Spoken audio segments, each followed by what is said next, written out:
All right, welcome back in here. The early line on the SportsGrid network. Joe Ranieri alongside Tom Vecchio here as we're getting ready for the Stanley Cup playoffs to continue tonight.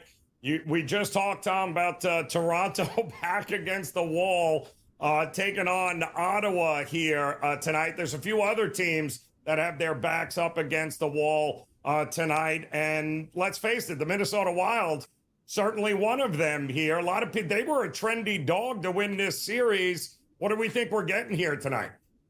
So for the Wild, I got to be honest, this was a team I did not have a whole lot of faith in coming into the series. I viewed Vegas as the better team. It may not have been easy for Vegas. I expected 6 games, which is, where we're at now. But man, Minnesota at home, you're getting plus money with a team that has, again, been a bit surprising to me. And with the offense that they have, and I'm going to say the lack of big time performances, this is something, Joe, we talked about. Like, we haven't seen a big standout performance from Jack Eichel on Vegas or, Mark Stone. We're seeing a few points here or there, but just the level of consistency hasn't been there for them. They're getting depth scoring, like when Brett Howden is scoring in overtime, like a fourth liner. It's great for Vegas overall, but man, what Minnesota brings, I think, is so good with some of the young talent that they have and the top end talent with Kaprizov. I see backing Minnesota over Vegas tonight it seems like the right play when it's all said and done.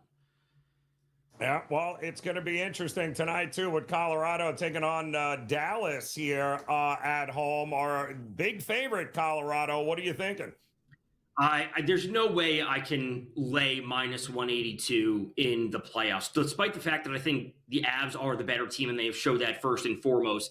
I think going to this game for under 1.5 goals in the first period is really the way to go. When the Avs are at home and they score first, their offense is unbelievable. I'm going to get the crowd behind them, especially playing at altitude. Like, we have seen teams really, really struggle. So if Dallas falls behind early, that's only going to put them in a tougher spot as game goes on for an amazing offense at home when they're better in the third period, just because of how things play. So Dallas having to keep this game close the entire time, I think, is the route to them winning.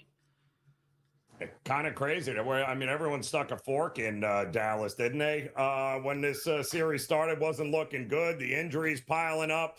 And the last game there tonight with Edmonton at home taking on the Kings. Weren't the Kings supposed to win the last game at home? Isn't that how it works? Now, can they muster it up here and get this thing back to LA? I think so. I'm going to say that the Kings have played well. They haven't played amazing.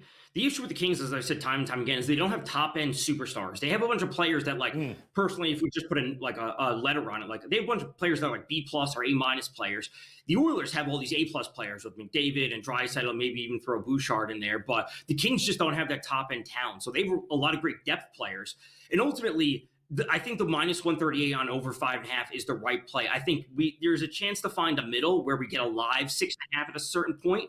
And I think the goals will come early, but again, that will tighten up as the game goes on. So I'm already on over 5.5. I got a little bit earlier, it's minus 130 or so. It wasn't up at minus 138. But I'm also going to be looking for a live under 6.5. I know it's a very tight middle, and some people don't like to do that, but that's ultimately how I see this playing out. A couple goals early, and then it really tightens up, and we still hit under 6.5. It's not been good for under bettors here over the last couple of days in the NHL here. Am I crazy in thinking I could see Toronto and Ottawa staying under? It is 5.5. Maybe is that the game that we should look at for the under? I really think so. Again, I think the way the Leafs play this is that if they let the Senators score first, it is going to be a major issue for them. Again, the doubts, the emotion creeping in, knowing that the Sens are just playing with house money and they have to go back to a Game 7 and all the issues that they've had in the first round. So this game has to be about the under for the Leafs. If they turn this into a game that ends 4-3, really on either side, even if the Leafs come away with a win, winning this game 4-3, 6-4, whatever it might be, that's not the way they want to be playing going into the next round where they're going to face an absolutely difficult matchup going up against the Panthers. So this game has to be about the under, and frankly, under 1.5 in the first period.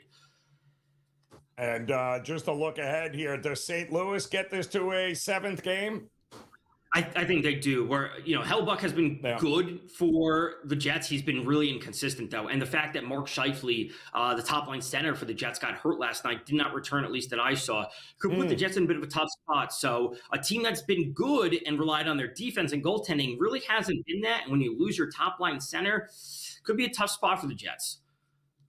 Yeah, very tight. And Hellebug on the road has been not good here. So should be fun, though. The Stanley Cup playoffs certainly living up to all the hype. Tom, we appreciate it. As always, we'll, of course, see you again here later today. But don't go anywhere. More coming your way here on the Sports Grid Network. The early line back again tomorrow. Good luck.